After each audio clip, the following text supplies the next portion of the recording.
आप सुन रहे हैं जगत गुरु तत्वदर्शी संत रामपाल जी महाराज द्वारा लिखित पुस्तक जीने की राह। भूमिका। जीने की राह पुस्तक घर घर में रखने योग्य है। इसके पढ़ने तथा अमल करने से लोक तथा परलोक दोनों में सुखी रहोगे, पापों से बचोगे, घर की कलह समाप्त हो जाएगी, बहू बेटे अपने माता पिता की विशेष सेवा किया करेंगे, घर में परमात्मा का निवास होगा, भूत प्रेत पितर भैरव बैताल जैसी बुरी आत्माएं उस परिवार के आसपास नहीं आएंगी, देवता उस भक्त परिवार की सुरक्षा करते हैं, अकाल मृत्यु उस भक्त की नहीं होगी जो इस पुस्तक को पढ़कर दीक्षा लेकर मर्यादा में रहकर साधना करेगा। इस पुस्तक को पढ़ने से उजड़े परिवार बस जाएंगे।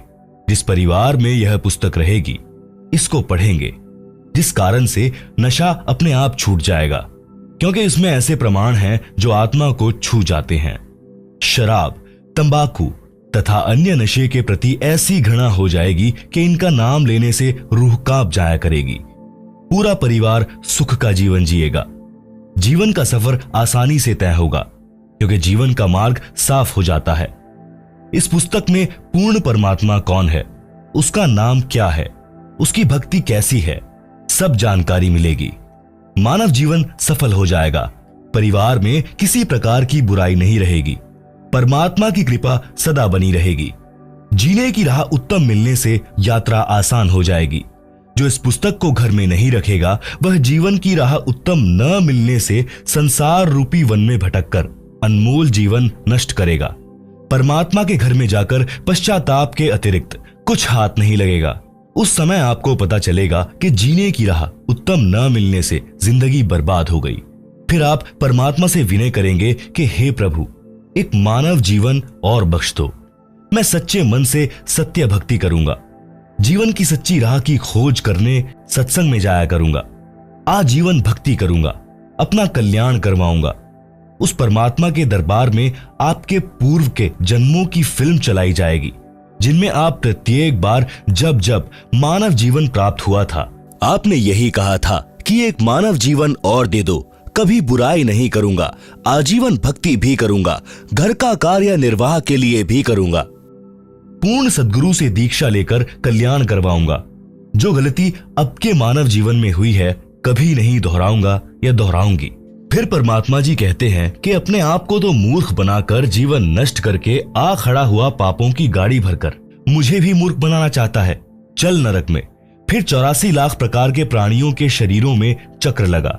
जब कभी मानव स्त्री पुरुष शरीर मिले, सावधान होकर संतों का सत्संग सुनना और अपना कल्याण कराना। पाठक जनों से निवेदन है कि इस पवित्र पुस्तक के पढ़ने से आपकी 101 पीढ़ी लोक तथा परलोक में सुखी रहेगी। इसको परमात्मा का आदेश मानकर पूरा परिवार पढ़े। एक पढ़े, अन्य सुने, या एक से अधिक पुस्तक लेकर भिन्न भिन्न प्रतिदिन पढ़े। इसमें लिखे प्रत्येक प्रकरण को सत्य माने, मजाक में न ले। यह किसी सांगी की बनाई नहीं है। यह परमेश्वर के गुलाम रामपाल दास द्वारा हृदय से मानव कल्याण के उद्देश्य से लिखी गई है। लाभ उठाएं। सत साहिब। लेखक दासन दास रामपाल दास, पुत्र अथवा शिष्य स्वामी रामदेवानंद जी, सतलोक आश्रम, बरवाला, जिला हिसार, हरियाणा, भारत। आप सुन रहे हैं जगत गुरु तत्वदर्शी संत रामपाल जी महाराज द्वारा लिखी पुस्तक जीने की राह का पेज नंबर 1। 2 शब्द। प्राणी की जीवन की यात्रा जन्म से प्रारंभ हो जाती है। उसकी मंजिल निर्धारित होती है।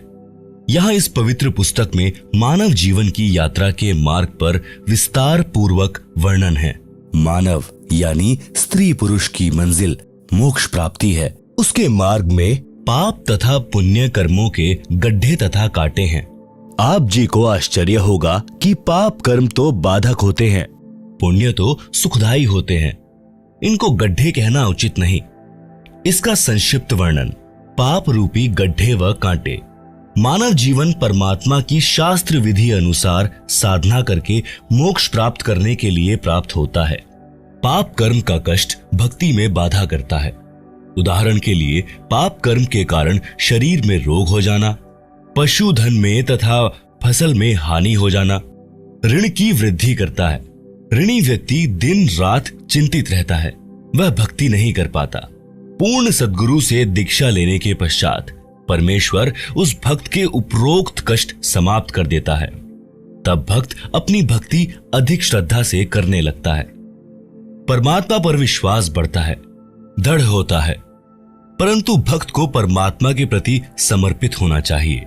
जैसे पतिव्रता स्त्री अपने पति के अतिरिक्त किसी अन्य पुरुष को काम पूर्ति के लिए स्वप्न में भी नहीं चाहती, चाहे कोई कितना ही सुंदर हो। उसका पति अपनी पत्नी को हर संभव कोशिश करके सर्व सुविधाएं उपलब्ध करवाता है, विशेष प्रेम करता है। इसी प्रकार दीक्षा लेने के पश्चात आत्मा का संयोग परमात्मा से होता है। गुरुजी आत्मा का विवाह परमात्मा से करवा देता है। यदि वह मानव शरीरधारी आत्मा अपने पति परमेश्वर के प्रति पतिव्रता की तरह समर्पित रहती है, यानी पूर्ण परमात्मा के अतिरिक्त अन्य किसी देवी देवता से मनोकामना की पूर्ति नहीं चाहती है, तो उसका पति परमेश्वर उसके जीवन मार्ग में बाधक सब पाप कर्मों के कांटों को बुहार देता है। उस आत्मा की जीने की राह सुगम व बाधा रहित हो जाती है। उसको मंजिल सरलता से मिल जाती है। उस आत्मा के लिए परमात्मा क्या करता है, उसको संत गरीबदास जी ने परमेश्वर कबीर जी से प्राप्त ज्ञान को इस प्रकार बताया है। गरीबदास जी कहते हैं, पतिव्रता जमी पर ज्यों ज्यों धरी है पावे, समर्थ झाड़ू देत है ना काटा लग जावे। कबीर परमेश्वर जी ने कहा है कि साधक के लक्षण कहूं, रहे ज्यो पतिव्रता नारी, तह कबीर परमात्मा को लगे आत्मा प्यारी। पतिव्रता के भक्ति पथ को आप साफ करें करतार, आन उपासना त्याग दे सो पतिव्रता पार। भक्ति करने से पाप नष्ट हो जाते हैं। जो भक्ति की राह में रोड़े बनते हैं, उनके लिए कबीर जी ने कहा है, जब ही सत्य नाम हृदय धरो, भयो पाप को नाश, जैसे चिंगारी अग्नि की पड़े पुराने घास। इसलिए पूर्ण गुरु से दीक्षा लेकर प्रत्येक स्त्री पुरुष, बालक, वृद्ध, युवा को भक्ति अवश्य करनी चाहिए। आप सुन रहे हैं जगत गुरु तत्वदर्शी संत रामपाल जी महाराज द्वारा लिखी पुस्तक जीने की राह का पेज नंबर 2। पुण्य भी भक्ति की राह में बाधक है। पूर्व जन्मों के पुण्य के कारण घर में धन होता है, सर्व सुविधाएं होती हैं। किसी को राजपद प्राप्त होता है जो भक्ति में बाधक होता है। वह सुख उसको परमात्मा से कोसों दूर यानी कई किलोमीटर दूर कर देता है। ऐसा सुख भी जीने की राह में रोड़ा है, परमात्मा प्राप्ति की मंजिल को दूर कर देता है। कबीर जी कहते हैं, सुख के माथे पत्थर पड़ो, नाम हृदय से जावे, बलिहारी व दुख के जो पल पल नाम रटावे। एक धनी व राजपद प्राप्त व्यक्ति को परमात्मा की कथा सुनाने की कोशिश करके देखें, उसकी बिल्कुल रुचि नहीं बनेगी। दूसरी ओर पाप कर्मों की मार झेल रहे व्यक्ति को परमात्मा चर्चा सुनाएं, उसे बताएं कि परमात्मा सर्व कष्ट दूर कर देता है। आप परमात्मा की भक्ति किया करो। देखो, अपने गांव का अमूक व्यक्ति उस संत से दीक्षा लेकर सुखी हो गया। वह भी आपकी तरह कष्ट में था, तो वह दुखी व्यक्ति भक्ति पर लग जाता है। उसके लिए वह दुख वरदान बन गया। जो सुखी है उसको कैसे समझाएं? उसके पास तो पुण्यों की मलाई पर्याप्त है। वह धनी व्यक्ति अपने पुण्यों को खा खर्च कर खाली होकर तथा पापों की मालगाड़ी भरकर मृत्यु उपरांत परमात्मा के दरबार में मुंह लटकाकर भयभीत होकर जाएगा। कुत्ते गधे सुअर के जन्म पाएगा। इसके विपरीत दुखी निर्धन व्यक्ति परमात्मा की भक्ति करके, दान धर्म करके वर्तमान जीवन में भी सुखी हो जाएगा। पाप कर्मों से बचकर पुण्यों की मालगाड़ी भरकर भक्ति धन का धनी होकर परमात्मा के दरबार में निर्भय होकर जाएगा। परमात्मा सीने से लगाएगा, उस भक्त को मोक्ष देकर सदा सुखी कर देगा। यदि धनी राज्य पद प्राप्त सुखी व्यक्ति भी भक्ति पर लग जाए तो उसका तो कार्य बना बनाया है, मोक्ष में कोई अड़चन नहीं है। एक प्रश्न। एक सज्जन पुरुष ने कहा कि मैं कोई नशा नहीं करता, सब बुराइयों से दूर हूं, दूसरे की बहन बेटियों को अपनी समझता हूं, कोई पाप नहीं करता, मुझे भक्ति की कोई आवश्यकता नहीं है। सत्संग में ऐसे ऐसे स्त्री पुरुष जाते देखे हैं जो प्रत्येक बुराई करते थे, बदनाम थे?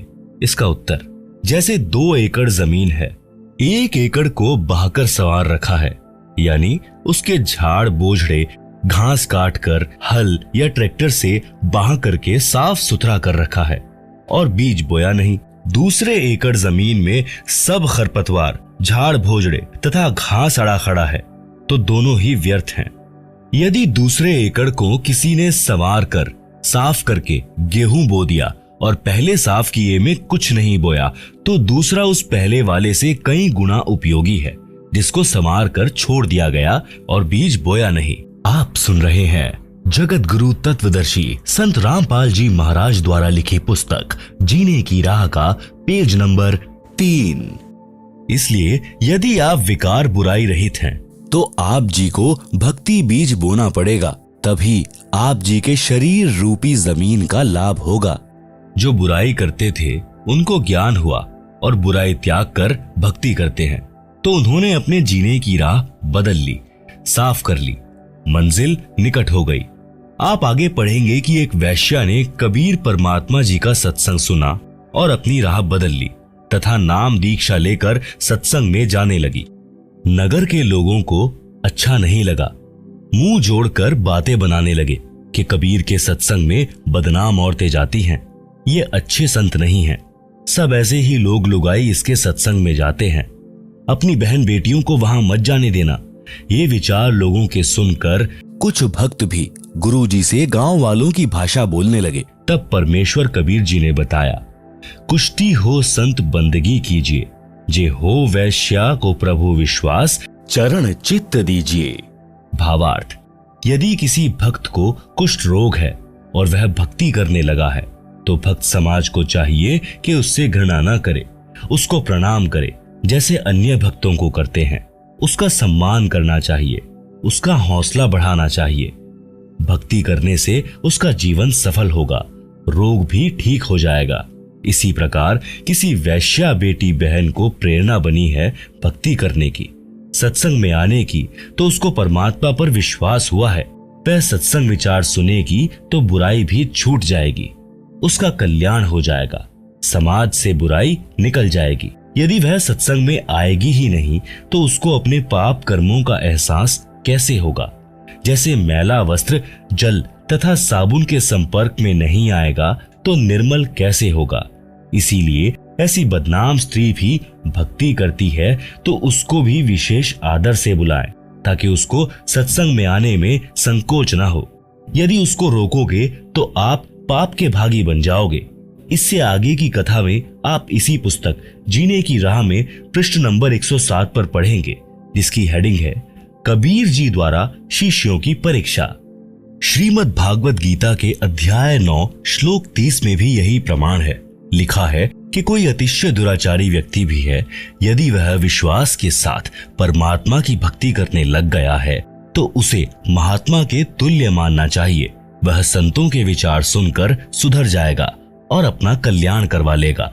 इसलिए मानव शरीरधारी प्राणी को परमात्मा की भक्ति तथा शुभ कर्म, दान धर्म गुरु जी की शरण में आकर अवश्य करने चाहिए।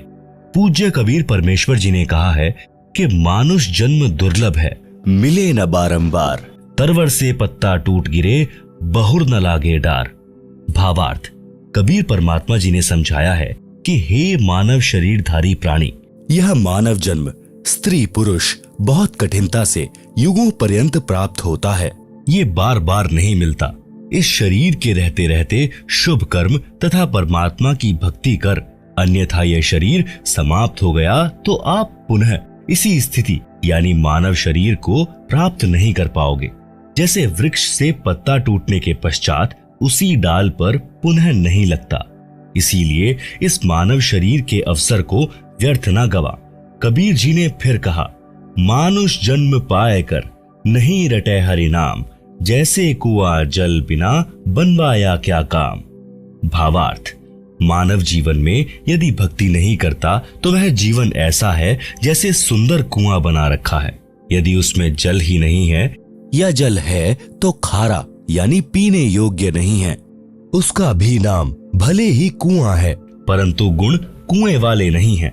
इसी प्रकार मनुष्य भक्ति नहीं करता तो उसको भी मानव कहते हैं, परंतु मनुष्य वाले गुण नहीं हैं। पूर्व जन्मों में किए शुभ अशुभ कर्मों तथा भक्ति के कारण कोई स्वस्थ है, वह अचानक रोगी हो जाता है और लाखों रुपए उपचार पर खर्च करके मृत्यु को प्राप्त हो जाता है। कोई जन्म से रोगी होता है, आजीवन कष्ट भोग कर मर जाता है। कोई निर्धन होता है, कोई धनवान ही जन्मता है। किसी के लड़के लड़की होते हैं तो किसी को संतान प्राप्त ही नहीं होती, किसी को पुत्री पुत्री ही संतान होती है, चाहने पर भी पुत्र नहीं होता। ये सब पूर्व जन्मों के कर्मों का फल मानव भोगता है। जब तक पुनः भक्ति प्रारंभ नहीं करता, तब तक पूर्व वाले संस्कार ही प्राणी को प्राप्त होते हैं। जिस समय पूर्ण सद्गुरु से दीक्षा लेकर मर्यादा से भक्ति करने लगता है, तो शुभ संस्कारों में वृद्धि होने से दुख का वक्त सुख में बदलने लग जाता है। आप सुन रहे हैं जगत गुरु तत्वदर्शी संत रामपाल जी महाराज द्वारा लिखी पुस्तक जीने की राह का पेज नंबर 4, मानव जीवन की आम धारणा।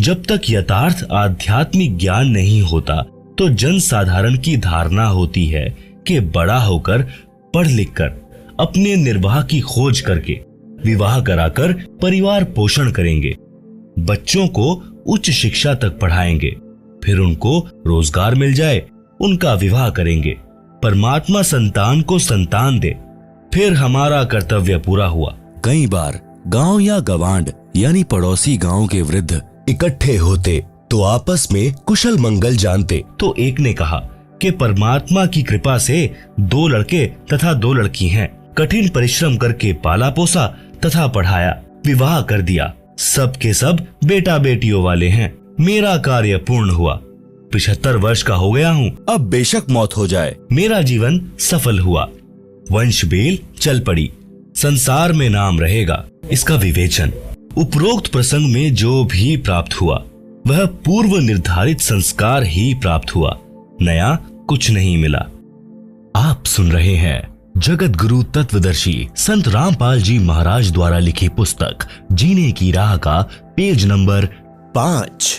एक व्यक्ति का विवाह हुआ, संतान रूप में बेटी हुई। मानव समाज की धारणा रही है कि पुत्र नहीं है तो उसका वंश नहीं चलता, परंतु आध्यात्मिक ज्ञान की दृष्टि से पुत्र पुत्री में कोई अंतर नहीं माना जाता। आशा लगी कि दूसरा पुत्र तो बेटा होगा, मगर दूसरी भी लड़की हुई। फिर आशा लगी कि परमात्मा तीसरा तो पुत्र दे, परंतु तीसरी भी लड़की हुई। इस प्रकार कुल 5 बेटियां हुई, पुत्र का जन्म हुआ ही नहीं। इस उदाहरण से स्पष्ट होता है कि न तो मानव का चाहा हुआ और न ही किया हुआ, जो कुछ हुआ संस्कार वश ही हुआ। यह परमेश्वर का विधान है। मानव शरीर प्राप्त प्राणी को वर्तमान जन्म में पूर्ण संत से दीक्षा लेकर भक्ति करनी चाहिए तथा पुण्य दान, धर्म तथा शुभ कर्म अवश्य करने चाहिए।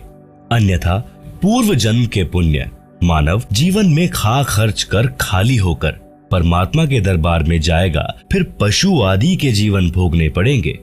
जैसे किसान अपने खेत में गेहूं, चना आदि बीजता है, फिर परिश्रम करके उन्हें परिपक्व करके घर लाकर अपने कोठे या कक्ष में भर लेता है। यदि वह पुनः बीज बोकर फसल तैयार नहीं करता है और पूर्व के वर्ष के गेहूं व चने को खा खर्च रहा है, तो वर्तमान में तो उसे कोई आपत्ति नहीं आएगी, क्योंकि पूर्व वर्ष के गेहूं चना शेष हैं। परंतु एक दिन वह पूर्व वाला संग्रह किया अन्न समाप्त हो जाएगा और वह किसान परिवार भिखारी हो जाएगा। ठीक इसी प्रकार मानव शरीर में जो भी प्राप्त हो रहा है वह पूर्व के जन्मों का संग्रह है।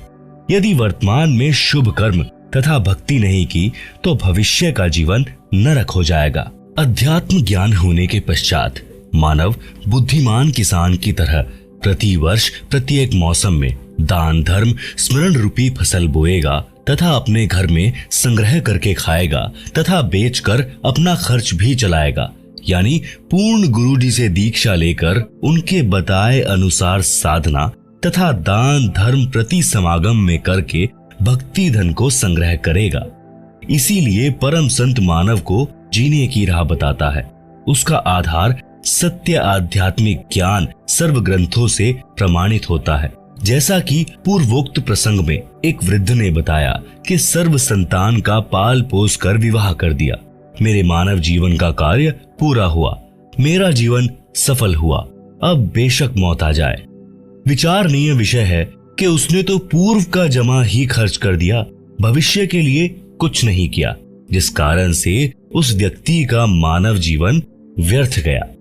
कबीर जी ने कहा है, क्या मांगू कुछ थिर ना रहाई, देखत नैन चला जग जाई, 1 लख पूत 1.25 लख नाती, उस रावण के दीवाना बाती। भावार्थ, यदि एक मनुष्य एक पुत्र से वंशबेल को सदा बनाए रखना चाहता है तो ये उसकी भूल है। जैसे श्रीलंका के राजा रावण के 1 लाख पुत्र थे तथा 1.25 लाख पौत्र थे। वर्तमान में उसके कुल में कोई घर में दीपक जलाने वाला भी नहीं है। आप सुन रहे हैं जगत गुरु तत्वदर्शी संत रामपाल जी महाराज द्वारा लिखी पुस्तक जीने की राह का पेज नंबर 6। सब नष्ट हो गए, इसलिए हे मानव, परमात्मा से ये क्या मांगता है जो स्थायी ही नहीं है। यह अध्यात्म ज्ञान के अभाव के कारण प्रेरणा बनी है। परमात्मा आपको आपका संस्कार देता है, आपका किया कुछ नहीं हो रहा। उस वृद्ध की बात को माने कि पुत्र के होने से, वंश वृद्धि होने से संसार में नाम बना रहता है। एक गांव में प्रारंभ में 4 या 5 व्यक्ति थे। उनके वंश के सैकड़ों परिवार बने हैं। उनका वंश चल रहा है, उनका संसार में नाम भी चल रहा है, परंतु शास्त्रोक्त विधि से भक्ति न करने के कारण परमात्मा के विधानानुसार वह भला पुरुष कहीं गधा बनकर कष्ट उठा रहा होगा।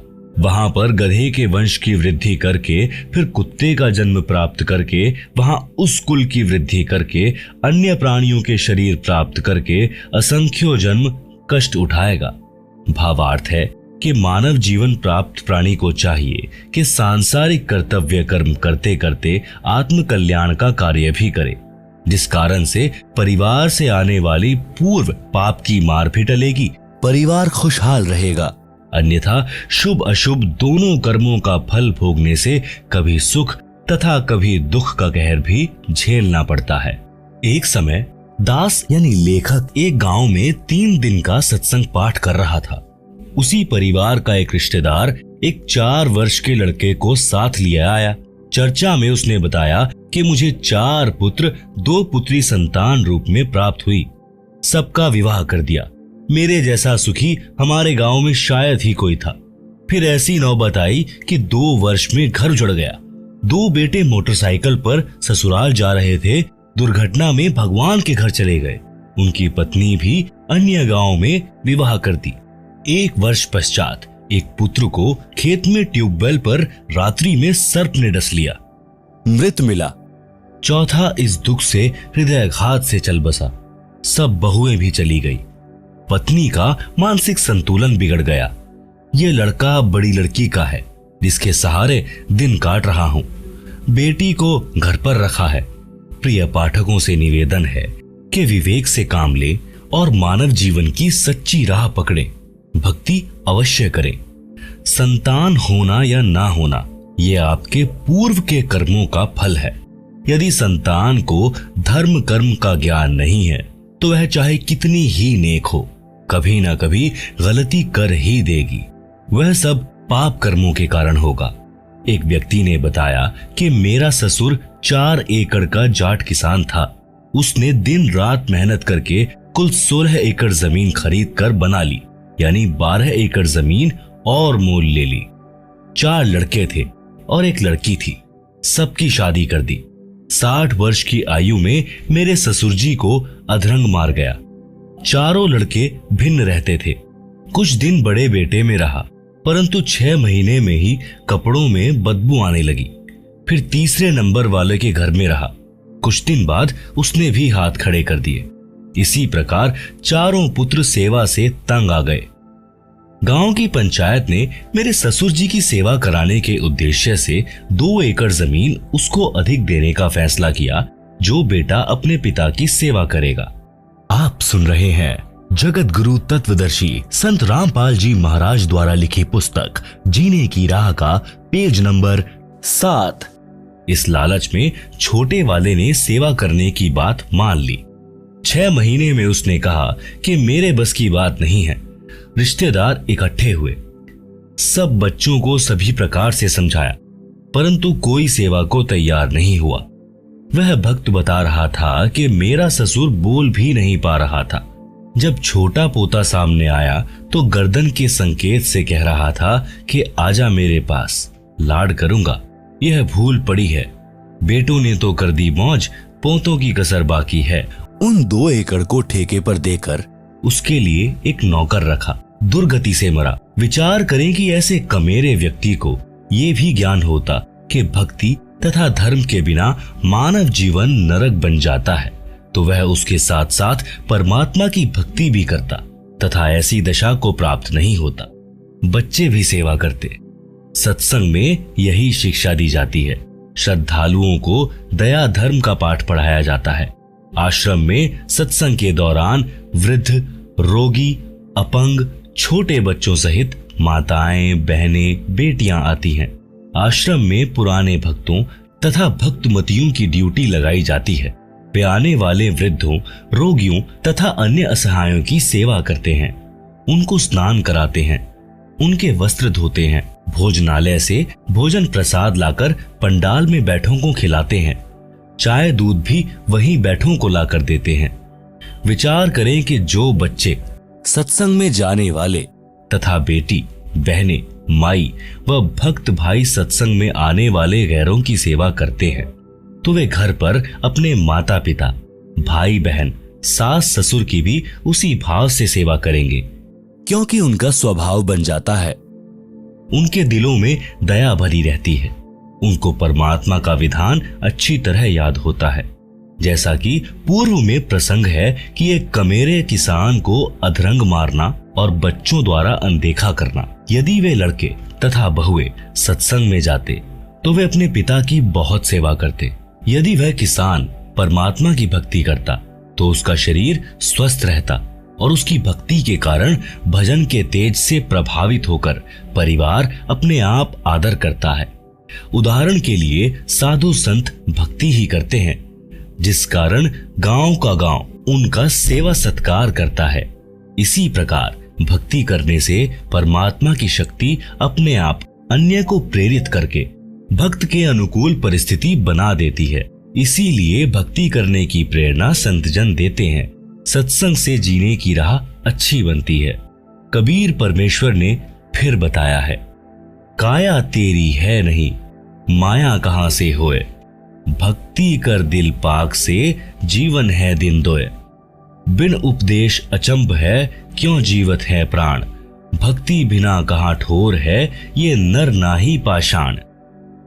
आप सुन रहे हैं जगत गुरु तत्वदर्शी संत रामपाल जी महाराज द्वारा लिखी पुस्तक जीने की राह का पेज नंबर 8।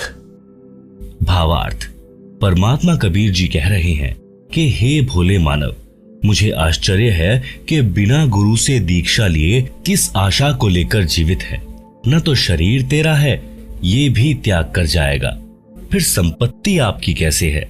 जिनको यह विवेक नहीं है कि भक्ति बिना जीव का कहीं भी ठिकाना नहीं है, तो वे नर यानी मानव नहीं हैं, वे तो पत्थर हैं। उनकी बुद्धि पर पत्थर गिरे हैं। कबीर जी ने फिर कहा है कि बेगार की परिभाषा अगम निगम को खोज ले, बुद्धि विवेक विचार, उदय अस्त का राज मिले तो बिन नाम बेकार। भावार्थ। पुराने समय में पुलिस थानों में जीप, कार आदि गाड़ियां नहीं होती थी। जब पुलिस वालों को कहीं छापा मारनी होती थी तो किसी प्राइवेट 3 व्हीलर या 4 व्हीलर वालों को जबरदस्ती पकड़ लेते और उसके व्हीकल में बैठकर जहां जाना होता ले जाते। ड्राइवर भी 3 व्हीलर वाला होता था तथा पेट्रोल डीजल भी वही अपनी जेब से डलवाता था। उस दिन की दिहाड़ी भी नहीं कर पाता था। पुलिस वाले उसको सारा दिन इधर उधर घुमाते रहते थे। आम व्यक्ति तो ये विचार करता था कि ये 3 व्हीलर वाला आज तो बहुत ज्यादा कमाई करेगा, सारा दिन चला है, परंतु उसका मन ही जानता था उस दिन उसके साथ क्या बीती होती थी। ऐसे ही राजा लोग इस जन्म में भक्ति ना करके केवल राज्य व्यवस्था को बनाए रखने में जीवन समाप्त कर रहे हैं तो वे बेगार करके जाते हैं। पूर्व जन्म के धर्म कर्म से राजा बनता है, वर्तमान जन्म में उसी पुण्य को खर्च खा रहा होता है। जनता को तो लगता है कि राजा बड़ी मौज कर रहा है, आध्यात्मिक दृष्टि से वह बेगार कर रहा है, भक्ति कमाई नहीं कर रहा है। यदि व्यक्ति पूर्ण गुरु से दीक्षा लेकर भक्ति नहीं करता है तो उसको चाहे उदय अस्त का यानी पूरी पृथ्वी का राज्य भी मिल जाए तो भी वह 3 व्हीलर वाले की तरह व्यर्थ की मारो मार यानी गहमा गहमी कर रहा है, उसे कुछ लाभ नहीं होगा। इसलिए राजा हो या प्रजा, धनी हो या निर्धन, सबको नए सिरे से भक्ति करनी चाहिए, उसी से उनका भविष्य उज्जवल होगा। परमात्मा कबीर जी ने अपने शिष्य संत गरीबदास जी को तत्व ज्ञान समझाया जो इस प्रकार है। राग आसावरी, शब्द नंबर 1।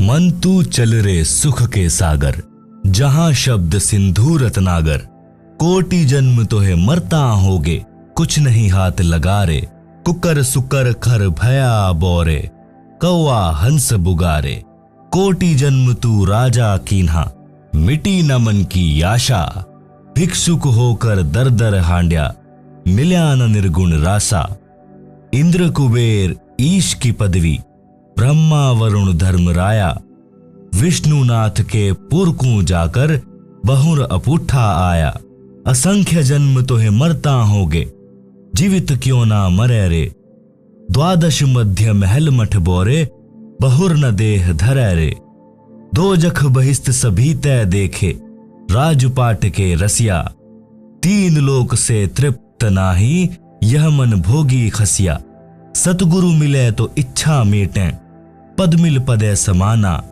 चल हंसा उस लोक पठाऊं, जो आदि अमर अस्थाना, 4 मुक्ति जहां चंपी करती, माया हो रही दासी, दास गरीब अभय पद पर से, मिले राम अविनाशी।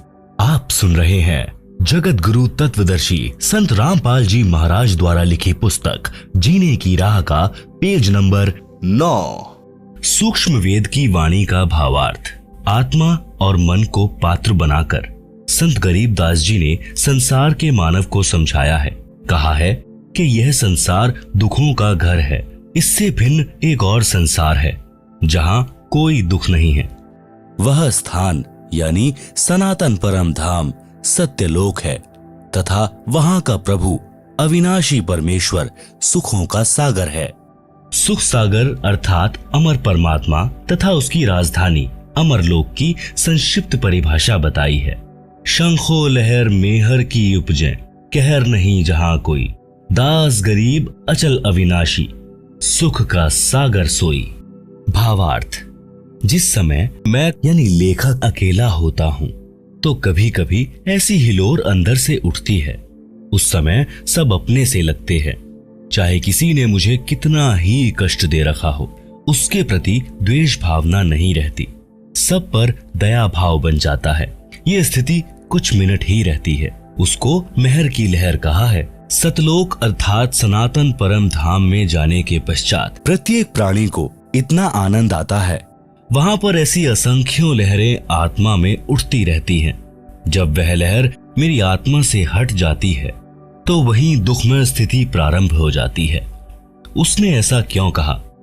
वह व्यक्ति अच्छा नहीं है, वो हानि हो गई, यह हो गया, वो हो गया। यह कहर की लहर यानी दुख की लहर कही जाती है। उस सतलोक में असंख्य लहर मेहर की उठती हैं यानी दया की उठती हैं। वहां कोई कहर नहीं है। वैसे तो सतलोक में कोई दुख नहीं है। कहर का अर्थ भयंकर कष्ट होता है। जैसे एक गांव में आपसी रंजिश के चलते विरोधियों ने दूसरे पक्ष के एक परिवार के 3 सदस्यों की हत्या कर दी। कहीं पर भूकंप के कारण हजारों व्यक्ति मर जाते हैं। उसे कहते हैं कहर टूट पड़ा या कहर कर दिया। ऊपर लिखी वाणी में सुख सागर की परिभाषा संक्षिप्त में बताई है। कहा है कि वह अमर लोक अचल अविनाशी अर्थात कभी चलायमान अर्थात ध्वंस नहीं होता तथा वहां रहने वाला परमेश्वर अविनाशी है। वह स्थान तथा परमेश्वर सुख का समुद्र है। जैसे समुद्री जहाज बंदरगाह के किनारे से 100 या 200 किलोमीटर दूर चला जाता है तो जहाज की यात्रियों को जल अर्थात समुद्र के अतिरिक्त कुछ भी दिखाई नहीं देता, सब ओर जल ही जल नजर आता है। इसी प्रकार सतलोक में सुख के अतिरिक्त कुछ भी नहीं है अर्थात वहां कोई दुख नहीं है। अब पूर्व में लिखी वाणी का सरलार्थ किया जाता है। मन तू चल रे सुख के सागर, जहां शब्द सिंधु रत्नागर, कोटि जन्म तोहे भ्रमत होगे, कुछ नहीं हाथ लगा रे, कुकर शुकर खर भया बोरे, कौआ हंस बुगारे। आप सुन रहे हैं जगत गुरु तत्वदर्शी संत रामपाल जी महाराज द्वारा लिखी पुस्तक जीने की राह का पेज नंबर 10। भावार्थ। परमेश्वर कबीर जी ने अपनी अच्छी आत्मा संत गरीबदास जी को सूक्ष्म वेद समझाया। उसको संत गरीबदास जी गांव छुड़ानी जिला झज्जर हरियाणा प्रांत ने आत्मा तथा मन को पात्र बनाकर विश्व के मानव को काल ब्रह्म के लोक का कष्ट तथा सतलोक का सुख बताकर उस परम धाम में चलने के लिए सत्य साधना जो शास्त्रोक्त है करने की प्रेरणा की है। मन तू चल रे सुख के सागर अर्थात सनातन परम धाम में चल जहां पर शब्द नष्ट नहीं होता। इसलिए शब्द का अर्थ अविनाशीपन से है कि वह स्थान अमृतत्व का सिंधु अर्थात सागर है और मोक्ष रूपी रत्न का आगर अर्थात खान है। इस काल ब्रह्म के लोक में आप जी ने भक्ति भी की, परंतु शास्त्रानुकूल साधना बताने वाले तत्वदर्शी संत न मिलने के कारण आप करोड़ों जन्मों से भटक रहे हो। करोड़ों अरबों रुपए संग्रह करने में पूरा जीवन लगा देते हो, फिर मृत्यु हो जाती है। वह जोड़ा हुआ धन जो आपके पूर्व के संस्कारों से प्राप्त हुआ था उसे छोड़कर संसार से चला गया। उस धन के संग्रह करने में जो पाप किए वे आप जी के साथ गए। आप जी ने उस मानव जीवन में तत्वदर्शी संत से दीक्षा लेकर शास्त्र विधि अनुसार भक्ति की साधना नहीं की, जिस कारण से आपको कुछ हाथ नहीं आया। पूर्व के पुण्यों के बदले धन ले लिया, वह धन यहीं रह गया, आपको कुछ भी नहीं मिला। आपको मिले धन संग्रह तथा भक्ति शास्त्रानुकूल न करने के पाप, जिनके कारण आप कुकर यानी कुत्ता, खर यानी गधा, सुकर यानी सुअर, कौवा यानी कि एक पक्षी, हंस एक पक्षी जो केवल सरोवर में मोती खाता है, बुगा बुगला पक्षी आदि आदि की योनियों को प्राप्त करके कष्ट उठाया। कोटि जन्म तू राजा कीन्हा, मिटी न मन की आशा, भिक्षुक होकर दर दर हांड्या, मिलान निर्गुण रासा। सरलार्थ। हे मानव, आप जी ने काल ब्रह्म की कठिन से कठिन साधना की, घर त्याग कर जंगल में निवास किया, फिर गांव व नगर में घर घर के द्वार पर हांड्या अर्थात घूमा। भिक्षा प्राप्ति के लिए जंगल में साधना रत साधक निकट के गांव या शहर में जाता है। एक घर से भिक्षा पूरी नहीं मिलती तो अन्य घरों से भोजन लेकर जंगल में चला जाता है। कभी कभी तो साधक एक दिन भिक्षा मांग कर लाते हैं, उसी से 2-3 दिन निर्वाह करते हैं। रोटियों को पतले कपड़े रुमाल जैसे कपड़े को छालना कहते हैं। छालने में लपेटकर वृक्ष की टहनियों से बांध देते थे। वे रोटियां सूख जाती हैं, उनको पानी में भिगोकर नरम करके खाते थे। वे प्रतिदिन भिक्षा मांगने जाने में जो समय व्यर्थ होता था उसकी बचत करके उस समय को काल ब्रह्म की साधना में लगाते थे। आप सुन रहे हैं जगत गुरु तत्वदर्शी संत रामपाल जी महाराज द्वारा लिखित पुस्तक जीने की राह का पेज नंबर 11। भावार्थ है कि जन्म मरण से छुटकारा पाने के लिए अर्थात पूर्ण मोक्ष प्राप्ति के लिए वेदों में वर्णित विधि तथा लोक वेद से घोर तप करते थे। उनको तत्वदर्शी संत न मिलने के कारण निर्गुण रासा अर्थात गुप्त ज्ञान जिसे तत्व ज्ञान कहते हैं वह नहीं मिला, क्योंकि यजुर्वेद अध्याय 40 मंत्र 10 में तथा चारों वेदों का सारांश रूप श्रीमद् भगवत गीता अध्याय 4 श्लोक 32 तथा 34 में कहा है कि जो यज्ञों अर्थात धार्मिक अनुष्ठानों का विस्तृत ज्ञान स्वयं सच्चिदानंद घन ब्रह्म अर्थात परम अक्षर ब्रह्म अपने मुख कमल से बोलकर सुनाता है वह तत्व ज्ञान अर्थात सूक्ष्म वेद है। गीता ज्ञान दाता ब्रह्म ने कहा है कि उस तत्व ज्ञान को तू तत्वज्ञानियों के पास जाकर समझ। उनको दंडवत प्रणाम करने से, नम्रता पूर्वक प्रश्न करने से वे परमात्म तत्व को भली भांति जानने वाले तत्वदर्शी संत तुझे तत्व ज्ञान का उपदेश करेंगे। इससे सिद्ध हुआ कि तत्व ज्ञान न वेदों में है और न ही गीता शास्त्र में। यदि होता तो एक अध्याय और बोल देता, कह देता कि तत्व ज्ञान उस अध्याय में पढ़े। संत गरीबदास जी ने मन के बहाने मानव शरीरधारी प्राणियों को समझाया है कि वह निर्गुण रासा अर्थात तत्व ज्ञान न मिलने के कारण काल ब्रह्म की साधना करके आप करोड़ों जन्मों में राजा बने। फिर भी मन की इच्छा समाप्त नहीं हुई, क्योंकि राजा सोचता है कि स्वर्ग में सुख है। यहाँ राज में कोई सुख चैन नहीं है, शांति नहीं है। निर्गुण रासा का भावार्थ, निर्गुण का अर्थ है कि वह वस्तु तो है परंतु उसका लाभ नहीं मिल रहा। वृक्ष के बीज में फल तथा वृक्ष निर्गुण रूप में है। उस बीज को मिट्टी में बीजकर सिंचाई करके वह सरगुण वस्तु वृक्ष को फल प्राप्त की जाती है। यह ज्ञान न होने से आम के फल व छाया से वंचित रह जाते हैं। रासा अर्थात झंझट अर्थात उलझा हुआ कार्य। सूक्ष्म वेद में परमेश्वर कबीर जी ने कहा है, 9 मन यानी 360 किलोग्राम सूत यानी कच्चा धागा। कबीर 9 मन सूत उलझिया, ऋषि रहे झकमार। सतगुरु ऐसा सुलझा दे, उलझे ना दूजी बार। सरलार्थ, परमेश्वर कबीर जी ने कहा है कि अध्यात्म ज्ञान रूपी 9 मन सूत उलझा हुआ है। 1 किलोग्राम उलझे हुए सूत को सीधा करने में 1 दिन से भी अधिक जुलाहों का लग जाता था।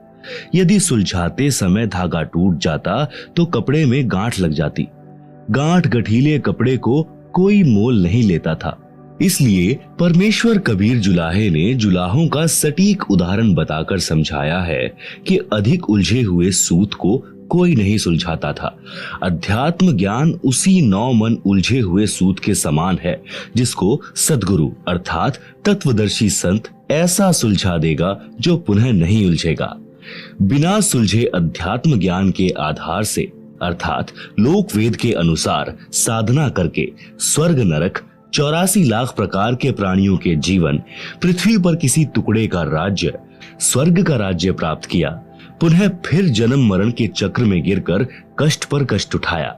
परंतु काल ब्रह्म की वेदों में वर्णित विधि के अनुसार साधना करने से वह परम शांति तथा सनातन परम धाम प्राप्त नहीं हुआ, जो गीता अध्याय 18 श्लोक 62 में कहा है, और न ही परमेश्वर का वह परम पद प्राप्त हुआ, जहां जाने के पश्चात साधक लौटकर संसार में कभी नहीं आते, जो गीता अध्याय 15 श्लोक 4 में कहा है।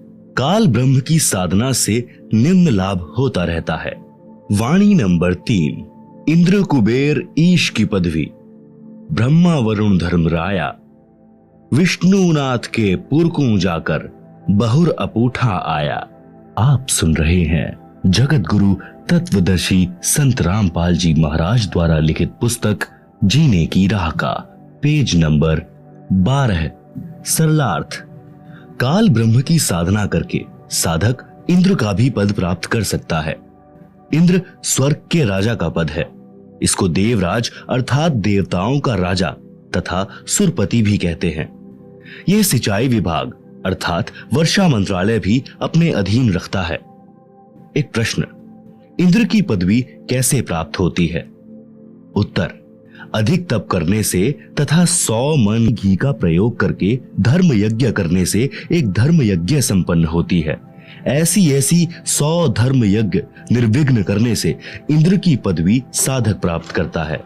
तप या यज्ञ के दौरान यज्ञ या तप की मर्यादा भंग हो जाती है तो नए सिरे से यज्ञ या तप करना पड़ता है।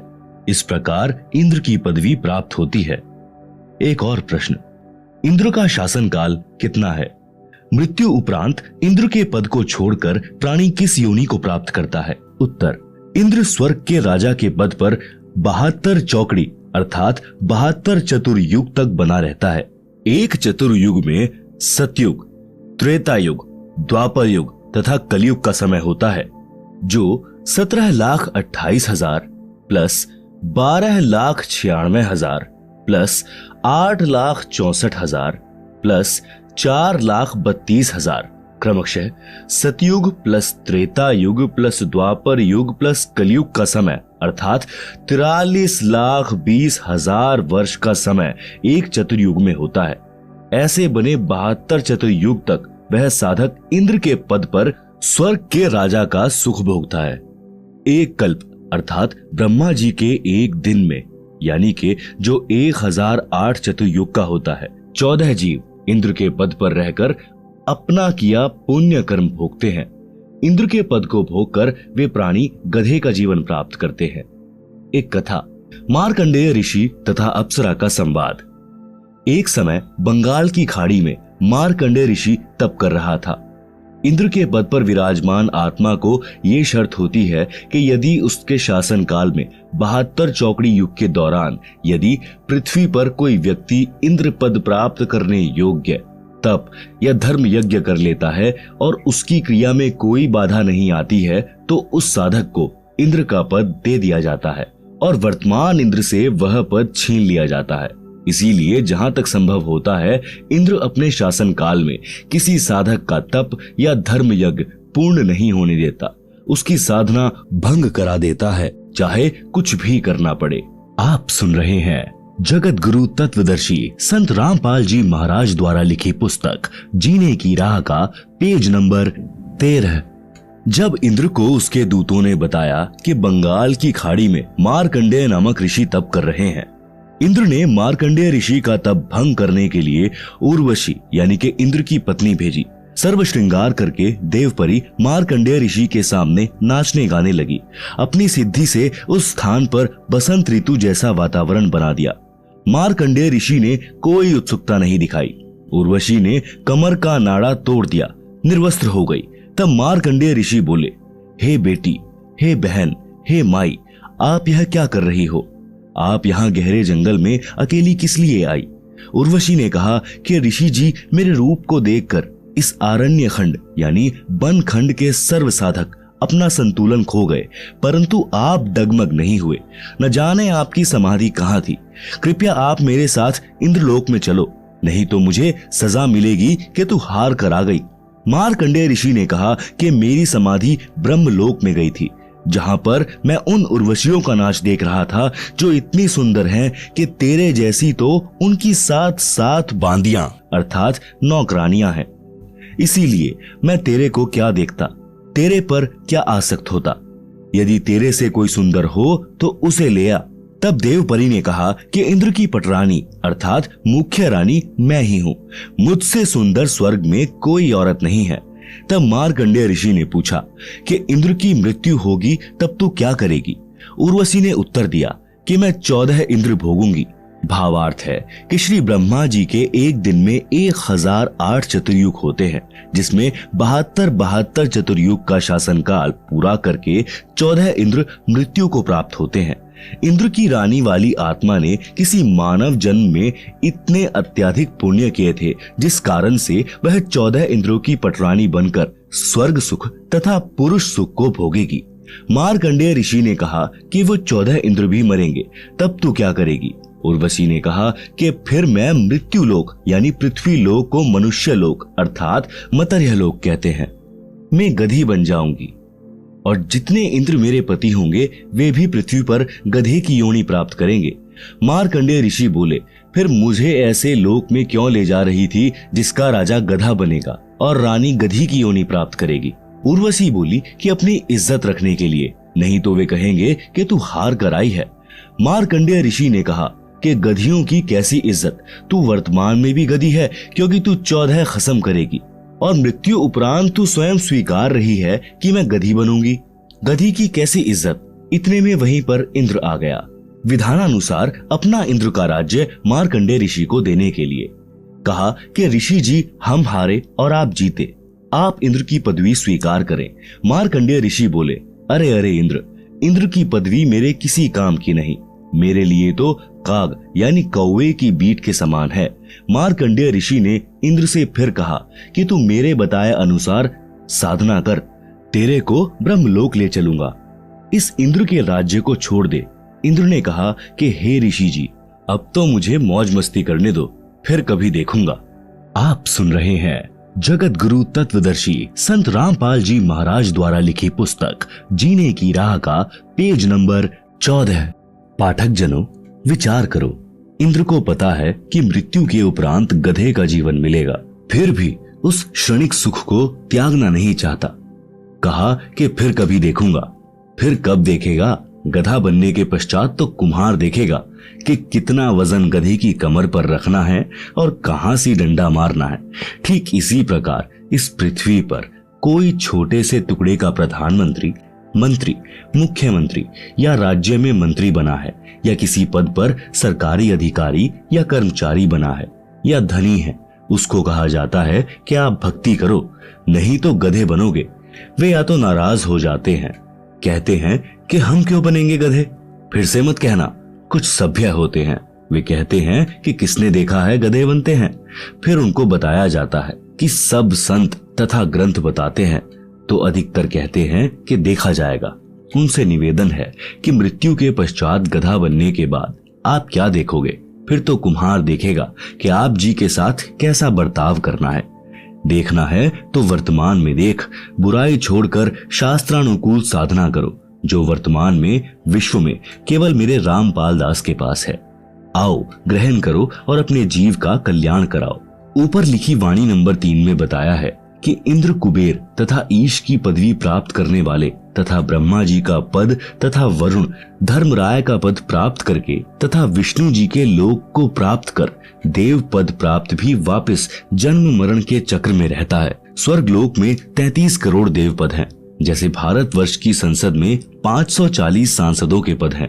व्यक्ति बदलते रहते हैं। उन्हीं सांसदों में से प्रधानमंत्री तथा अन्य केंद्रीय मंत्री आदि आदि बनते हैं। इसी प्रकार उन 33 करोड़ देवताओं में से ही कुबेर का पद अर्थात धन के देवता का पद प्राप्त होता है, जैसे वित्त मंत्री होता है। ईश की पदवी का अर्थ है प्रभु पद, जो लोक वेद में कुल 3 माने गए हैं। 1 श्री ब्रह्मा जी, 2 श्री विष्णु जी तथा 3 श्री शिव जी। वरुण देव जल का देवता है। धर्मराय मुख्य न्यायाधीश हैं, जो सब जीवों को कर्मों का फल देता है। उसे धर्मराज भी कहते हैं। ये सर्व काल ब्रह्म की साधना करके पद प्राप्त करते हैं। पुण्य श्रीण यानी समाप्त होने के पश्चात सर्व देवता पद से मुक्त करके पशु पक्षियों आदि की 84 लाख प्रकार की योनियों में डाले जाते हैं। फिर नए ब्रह्मा जी, नए विष्णु जी तथा नए शिव जी इन पदों पर विराजमान होते हैं। ये सर्व उपरोक्त देवता जन्मते मरते हैं। ये अविनाशी नहीं है। इनकी स्थिति आप जी को सृष्टि रचना अध्याय में इसी पुस्तक में स्पष्ट होगी कि ये कितने प्रभु हैं, किसके पुत्र हैं तथा कौन इनकी माता जी हैं। अन्य प्रमाण श्री देवी पुराण सचित्र मोटा टाइप केवल हिंदी गीता प्रेस गोरखपुर से प्रकाशित के 3रे स्कंद में पृष्ठ 123 पर लिखा है कि तुम शुद्ध स्वरूपा हो। यह सारा संसार आपसे ही उद्भासित हो रहा है। मैं, विष्णु, ब्रह्मा और शंकर आपकी कृपा से विद्यमान हैं। हमारा तो आविर्भाव अर्थात जन्म तथा तिरोभाव अर्थात मृत्यु हुआ करता है। आप प्रकृति देवी हैं। आप सुन रहे हैं जगत गुरु तत्वदर्शी संत रामपाल जी महाराज द्वारा लिखी पुस्तक जीने की राह का पेज नंबर 15। शंकर भगवान बोले कि हे देवी, यदि ब्रह्मा के पश्चात उत्पन्न होने वाले विष्णु आपसे उत्पन्न हुए हैं, तो क्या मैं तमोगुणी लीला करने वाला शंकर क्या आपकी संतान नहीं हुआ? अर्थात मुझे भी उत्पन्न करने वाली तुम ही हो। हम तो केवल नियमित कार्य ही कर सकते हैं, अर्थात जिसके भाग्य में जो लिखा है हम वही प्रदान कर सकते हैं। न अत्यधिक कर सकते, न कम कर सकते। पाठक जनों, इस श्री देवी पुराण के उल्लेख से स्पष्ट हुआ कि श्री ब्रह्मा जी, श्री विष्णु जी तथा श्री शंकर जी नाशवान हैं। इनकी माता जी का नाम श्री देवी दुर्गा है। अधिक जानकारी आप सृष्टि रचना अध्याय से ग्रहण करेंगे, जो इसी पुस्तक में पीछे पृष्ठ 254 पर लिखी है। ये प्रधान देवता है। अन्य इनसे निम्न स्तर के देव हैं। ये सर्व जन्मते मरते हैं। अविनाशी राम नहीं है, अविनाशी परमात्मा नहीं है।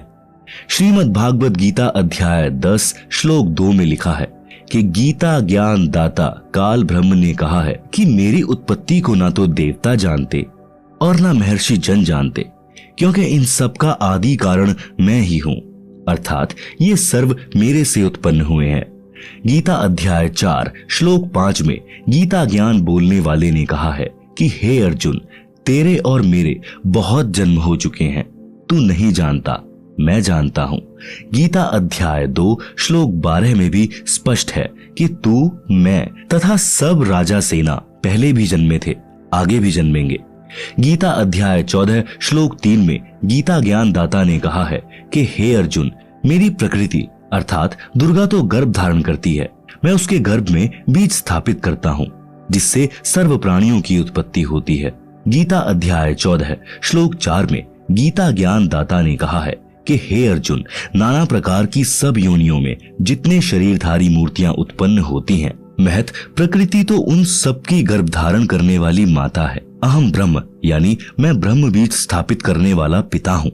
गीता अध्याय 14 श्लोक 5 गीता ज्ञान दाता ने स्पष्ट किया है कि हे अर्जुन, सत्व गुण श्री विष्णु जी, रज गुण श्री ब्रह्मा जी तथा तम गुण श्री शिव जी, ये प्रकृति अर्थात दुर्गा देवी से उत्पन्न तीनों देवता अर्थात तीनों गुण अविनाशी जीवात्मा को कर्मों के अनुसार शरीर में बांधते हैं। उपरोक्त प्रमाणों से स्पष्ट हुआ कि उपरोक्त देवता नाशवान है तथा काल ब्रह्म की संतान है।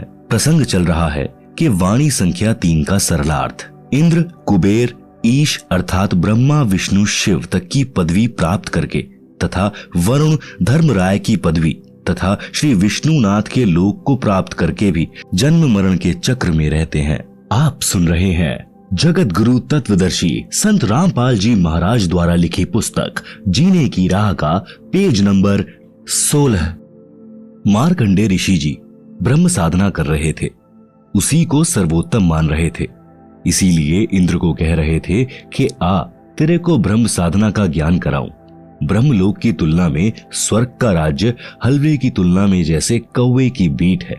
पाठक जनों, आप जी ने ब्रह्म साधना करने वाले श्री चुणक ऋषि, श्री दुर्वासा ऋषि तथा कपिल मुनि जिन्होंने ब्रह्म साधना की थी, उनकी साधना को गीता ज्ञान दाता ने गीता अध्याय 7 श्लोक 18 में अनुत्तम अर्थात घटिया बताया है।